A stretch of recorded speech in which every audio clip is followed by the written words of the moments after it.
ini baru kali pertama gue ikutan berani nanjak. Gue milih yang jarak 300 km, elevasinya 6.000 meter. Ada rute yang lebih ekstrim lagi, 500 kilo dengan ketinggian 10.000 meter. Kalau dari jarak sebenarnya gue udah pernah nyobain jarak 500 km. Jadi akhir tahun kemarin gue nyoba ikutan Bekasi 500 kilo, alhamdulillah sukses. Nah ini gue nyoba lagi ikutan berani nanjak. Nah cuman berani nanjak ini bukan soal jarak sebenarnya, dari jarak cuma 300 kilo, cuman yang bikin berat itu adalah elevasinya Nah, elevasinya itu sampai 6.000 meter, jadi perbandingannya 1:2. Ya, kalau yang 500 kilo itu bisa sampai 10.000 meter gitu. Jadi tantangannya di sana. Dan jujur gue belum pernah goes, entah itu ikutan event, entah itu sendiri, setinggi itu belum pernah. Ya, paling jauh paling hanya 2.500-an meter lah. Jadi ini buat gue tantangan pertama ya, gue setinggi itu. Kalau ditanya kenapa berani, mungkin lebih tepatnya nekat kali ya. Jadi berani nekat daftar. Ya gue pengen nyoba sesuatu hal yang baru aja sih. Ya gue seperti yang gue bilang tadi, gue belum pernah gue sampai setinggi 6.000 meter gitu kan. Gue pengen tahu nih rasanya kayak gimana sih gue setinggi itu gitu kan. Jadi ya tantangan itu buat gue bukan hal yang kemudian harus kita hindari, tapi ya kita coba dulu gitu kan. Kita pengen tahu sejauh mana ya, sekuat apa, semampu apa kita bisa melewati tantangan tadi. Ya meskipun tentu saja kita harus ada persiapannya dong, ya kan nggak mungkin juga kita nekat daftar tapi nggak ada persiapan gitu. Jadi gue lebih ke sana sih jadi gue pengen nyobain gimana rasanya goes setinggi 6.000 meter itu. Nah kalau bicara persiapan, jadi memang karena rute event ini memang cukup ekstrim, jadi memang gue benar-benar prepare sih ya, beda dengan event-event lainnya yang biasanya gue nggak ada latihan sama sekali tuh ya. Pokoknya ya gue seperti biasa, ketika sampai hari H ya sudah tinggal ikut eventnya gitu kan ya. Nah ini beda emang, kalau yang di event berani nanjak ini gue akhirnya mencoba buat jadwal latihan. Jadi dan itu memang waktu juga terbatas gitu kan ya, karena kan gue juga orang kantoran ya. Jadi pagi jam 7.15, jam setengah 8 sudah harus berangkat ngantor. Nah gue kendalanya di situ ya, jadi gimana ngatur waktu latihan sama waktu kerja itu ya biar dua-duanya jalan. Jadi tiap habis subuh ya, jam-jam 5-an gitu, gue sejam setengah itu gue dulu akhirnya, meskipun gue itu di ruangan indoor ya. Jadi gue pakai trainer tiap hari Selasa, Rabu, Kamis ya, gue itu konsisten buat latihan di rumah. Nanti Sabtu atau Minggunya nyoba long ride kemana gitu. Nah itu yang gue lakukan selama 2 minggu gitu, karena kan gue baru daftar itu di awal Januari, eventnya ini kan di minggu ketiga Januari gitu. Jadi ya gue hanya punya waktu 2-3 minggu. Seminggu terakhir kan pasti kan udah tapering gitu ya, hanya pengkondisian aja. Jadi 2 minggu full itu yang gue coba untuk konsisten latihan ya, tiap hari Selasa, Rabu, Kamis sama Sabtu Minggu itu long ride gue coba konsisten. Bahkan di minggu terakhir ya, seminggu sebelum acara ya, gue nyoba rute Gepang Loop dulu gitu kan ya. Gue pengen final test lah gitu ya, pengen nyobain sanggup gak gue ini yang di rute Gepang Loop tadi. Kalau di situ gue merasa sanggup, enak, maka gue berani nih lanjut ke berani nanjak. Tapi kalau di Gepang Loop aja gue kewer, meletre ya, gue memutusin buat mundur. Jadi gue nyoba gue buatin final tesnya ya, untuk nentuin gue bakal lanjut nggak nih kan berani nanjak. Dan alhamdulillah pada saat nyoba rute Gepang Loop itu alhamdulillah tidak ada masalah. Start jam 6 pagi ya, selesai jam 6 sore, full, nggak ada nuntun ya, paling berhenti ada lah ya, tapi kalau nuntun sama sekali nggak ada. Jadi dari situ gue pede ya untuk lanjut ikutan berani nanjak di Bandung. Kalau buat persiapan sepeda nggak ada yang khusus sih om, jadi gue tetap pakai sepeda gue spesialis SL6 ini.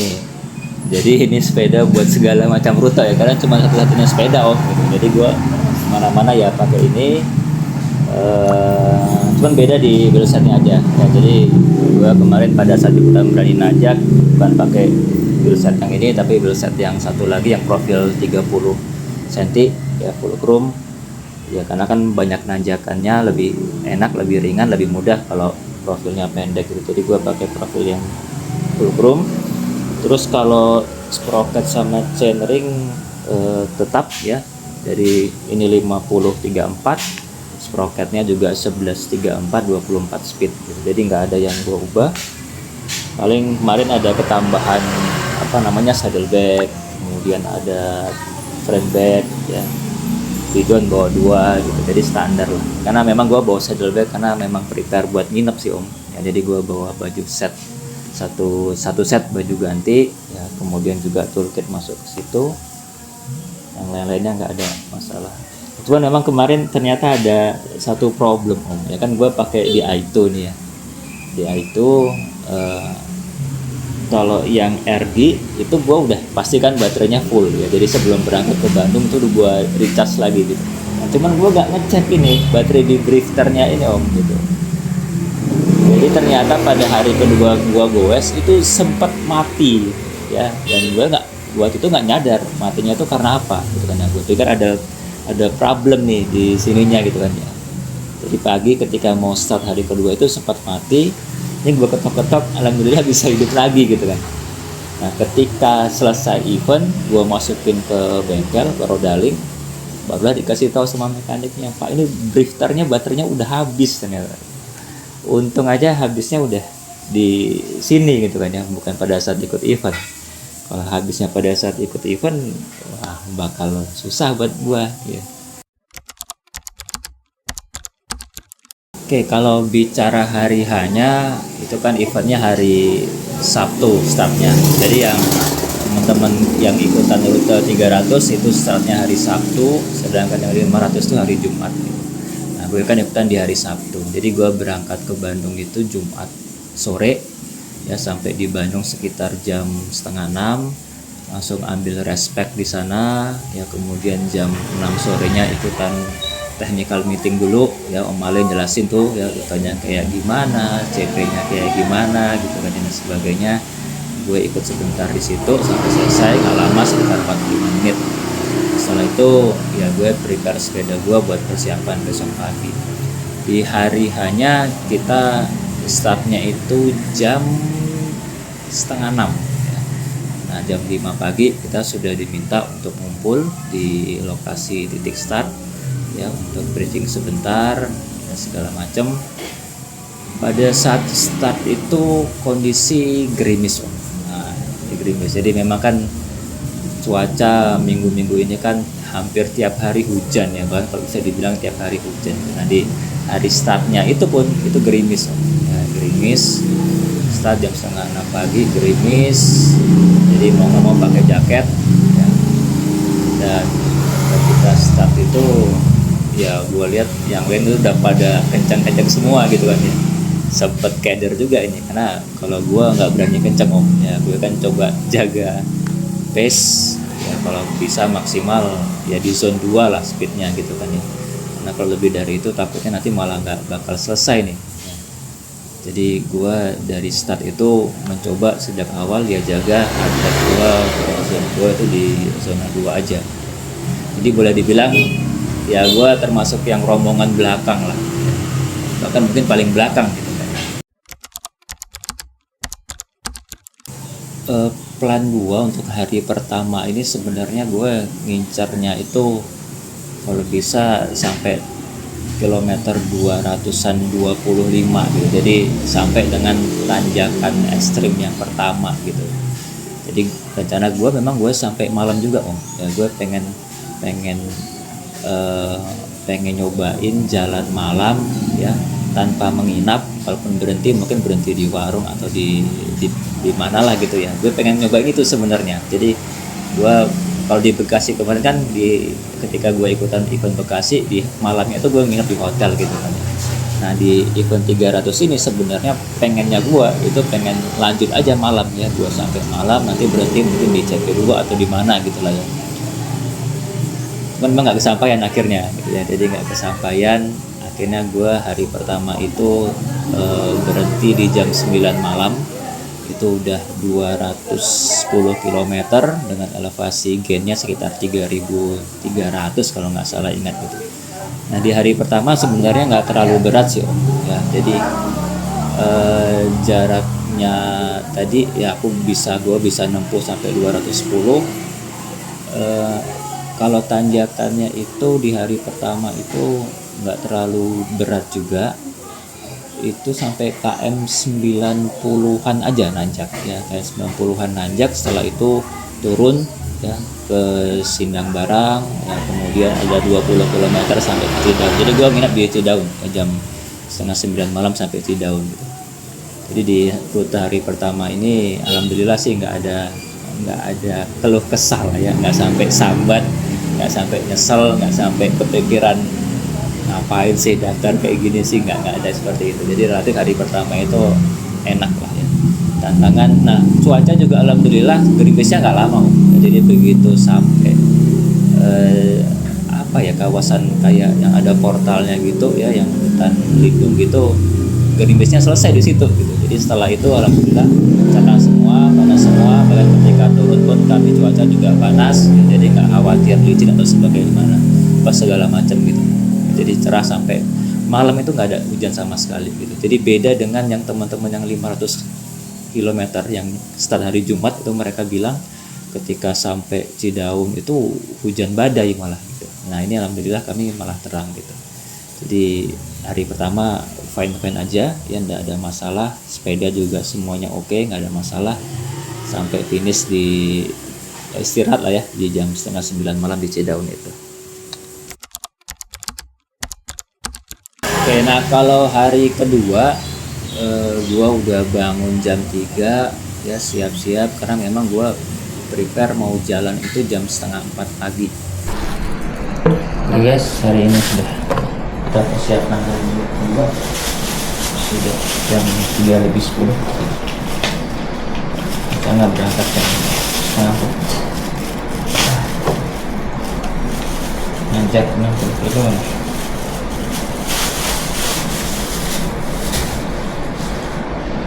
Ini beberapa rekan di bawah udah siap untuk berangkat. Kemudian berangkat setengah 4 pagi sampai jam 5 sampai subuh itu pengen nyoba ngusahin selesai tanjakan yang pertama ya, sampai ke daerah Naringgul namanya. Jadi jalanlah gue jam setengah 4 itu ya, mendahului teman-teman yang lain yang nginap di tempat yang sama ya. Mereka masih siap-siap juga, jadi mereka juga berencana jalan pagi sebenarnya jam 4 gitu. Nah, gue coba nyubi start setengah jam lebih awal gitu ya, karena udah siap semua, udah gue jalan gitu. Nah, cuman belum lama gue jalan, mungkin baru sekiloan jalan gitu kan ya, ternyata di gelap malam itu banyak anjing. Oke guys, hari ini hari kedua. Tadinya gue jalan jam setengah 4, ternyata di jalan banyak anjing. Jadi keder kalau sendiri, dan nunggu rombongan yang belakang lah, atau nunggu azan subuh mungkin mudah-mudahan lebih ramai jalanan. Yang gonggong terus gitu kan ya. Ya udah, gue ketemu beberapa anjing aman gitu kan ya, tapi ada juga yang kemudian gonggongnya keras banget dan bahkan kayak ngejar gitu. Wah, jadi gue akhirnya putar balik, ketemu ada pos jaga. Nah gue nungguin di situ akhirnya ya, gue nungguin teman-teman yang lain yang baru berangkat tadi ya, nungguin rombongan mereka. Kalau mereka udah ketemu ya gue bareng mereka aja lah gitu ya, daripada resiko sendiri dikejar anjing gitu kan ya, malah repot ntar ya, nanjak dikejar anjing, powernya bisa habis duluan nanti di bawah ya, belum sampai ke atas gitu. Oh iya, emang tadi kan gue bilang plan gue kan memang pengennya jalan malam ya. Terus kenapa kemudian akhirnya memutuskan untuk nginep? gitu. Karena ya satu mungkin pertama pengen istirahat aja sih, karena jujur hari kedua itu emang udah ngeliat ya tanjakannya itu ekstrim. Jadi jaraknya memang cuman 100 kilo ya, lebih pendek di hari kedua, tapi elevasinya kan sama 3000-an gitu. Jadi di GPX itu kita udah ngeliat tuh hari kedua itu bakal 60 km nanjak, full nanjak, dan itu tanjakannya bukan tanjakan yang gradientnya 10%, dia lebih dari itu gitu. Bisa 15, bisa sampai 20% gitu. Jadi wah, ini kalau gua paksakan terus takutnya malah ada apa-apa nih di jalan gitu kan ya. Gua nggak sanggup jalan, badan gua nggak kuat ya, malah akhirnya jadi sakit. Jadi gua mutusin buat ya better istirahat aja lah malam ini ya. Nah kalau hari kedua kayak yang gua bilang sebelumnya, memang hanya 100 kilo gitu ya, tapi tadi elevasinya itu sama 3000-an gitu, sehingga tanjakannya itu lebih ekstrim ya. Jadi kalau dari GPX nya itu sekitar 60 km, kita akan nanjak sampai ke puncak. Nanti di puncaknya itu baru ketemu CP2 gitu kan ya. Jadi sekitar sampai 270 km. Jadi dari 210 ke 270 sekitar 60 km itu kita memang nanjak terus gitu ya. AM250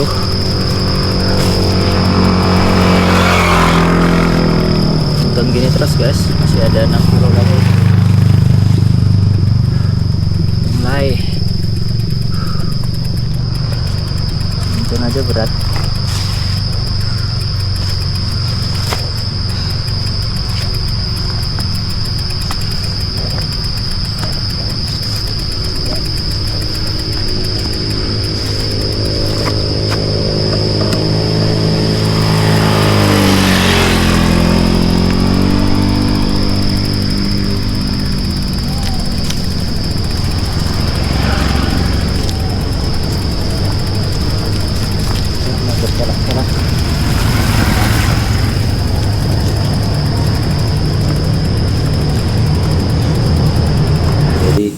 Banyak tanjakan-tanjakan yang gue akhirnya harus nuntun lah ya. Udah berapa kali gue nuntun tuh ya.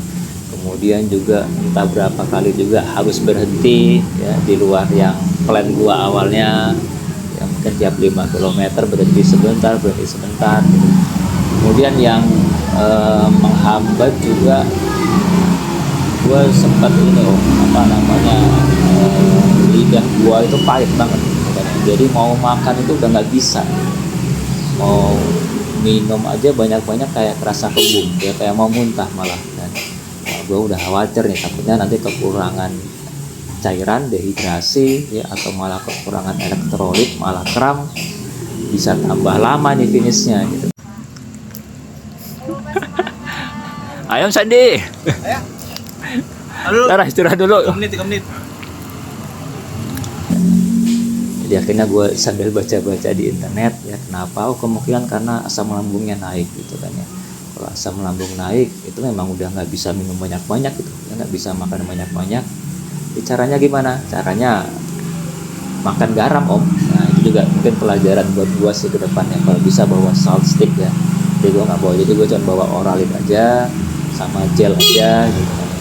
Jadi setiap kali berhenti di warung gue minta garam dapur ya, tuh gue makan ya di bawah lidah, gue makan itu ya, alhamdulillah itu bantu gue buat ngelewatin tanjakan itu. Jadi total lama gue nanjak itu sekitar 6 jam.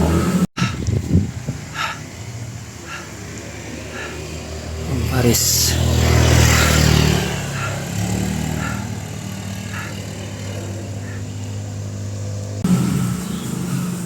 Jadi sekitar 6 jam itu baru di jam 1-an deh kayaknya, atau 1:30 malah ya, itu baru sampai di CP2 nya.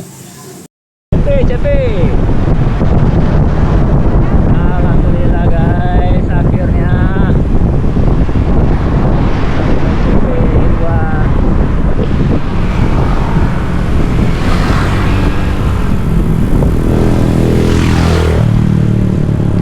Om Sandi.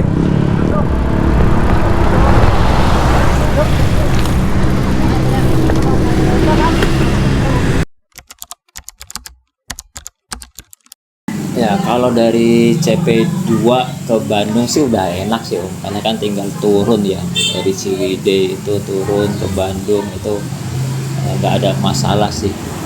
Traffic juga nggak terlalu padat ya. Cuman emang gue sempat berhenti makan, jadi sampai di Ciwidey itu gue cari apotik ya, beli antasida, terus itu sampai Soreang Bandung ya. Jadi gue nggak langsung target finish nggak, jadi karena memang udah lewat jam 12 juga, jadi mau dipush pun ya nggak ada gunanya juga, kamar udah ditutup gitu kan ya. Jadi gue ya udah sampai Soreang itu cari makan siang dulu, baru akhirnya gue finish di sekitar jam setengah 4 kayaknya ya, kayak setengah 4-an itu finish. Jadi masih ada sisa 1 jam lah dari COT, alhamdulillah. Itu dari total kalau nggak salah gue peringkat 4 dari akhir ya, dari COT itu gue nomor 4 terakhir gitu. Tapi ya nggak apa-apa, buat gue event ini event pertama gue, bukan buat bersaing dengan yang lain gitu ya, bukan buat berkompetisi dengan yang lain, tapi buat nantangin diri gue sendiri gitu kan, nantangin diri sendiri, berkompetisi dengan diri sendiri. Dan alhamdulillah gue puas banget ya, gue berhasil finish di under COT, tidak ada problem ya, semua gue bisa selesaikan, bisa jalani. Oke guys, kita finish jam 15.41 oke guys.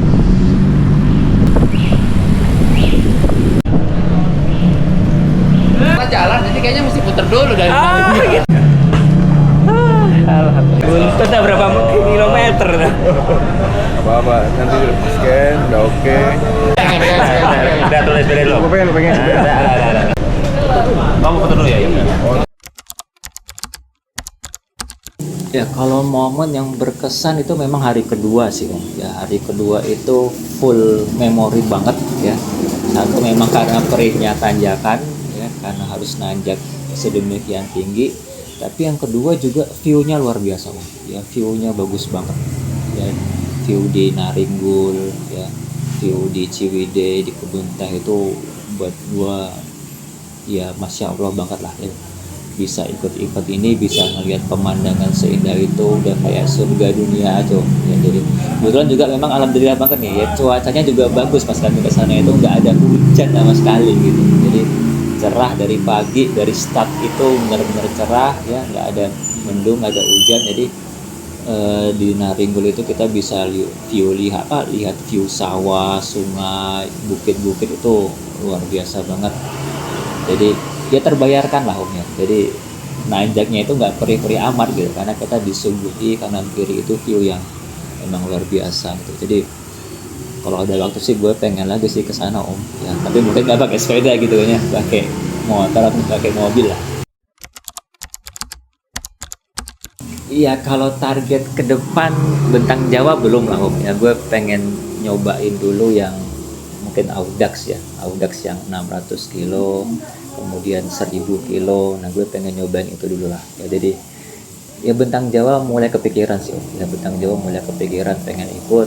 Tapi kalaupun ikut menurut gua ya itu paling cepatnya ya baru 2027 ya, tahun depan, bukan tahun ini. Tahun ini gue pengen nyobain dulu sanggup nggak ya yang 600 kilo atau yang 1000 kilo gitu. Jadi mungkin yang terdekat itu gue pengen nyobain nanti di bulan April, kan ada bukan Audax ya, U-Series Depok 300 kilo ya. Kemudian di bulan Mei ada eventnya Mangewu 5.500 di Cirebon. Nah gue juga pengen daftar itu. Kemudian nyari Audax yang 1000 mungkin di akhir tahun di Jakarta gitu ya. Jadi kalau itu lolos, nah baru kemudian 2027 kepikiran lah ya buat kalau bisa ikutan Bentang Jawa gitu. Ya doain aja Om, mudah-mudahan bisa ke sana lah ya.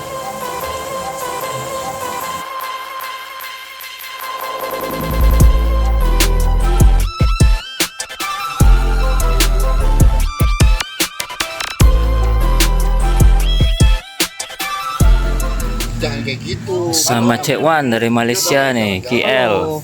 Jauh-jauh ke sini Jauh-jauh ke sini. cari penyakit. Ngapain ke tempat kayak gitu?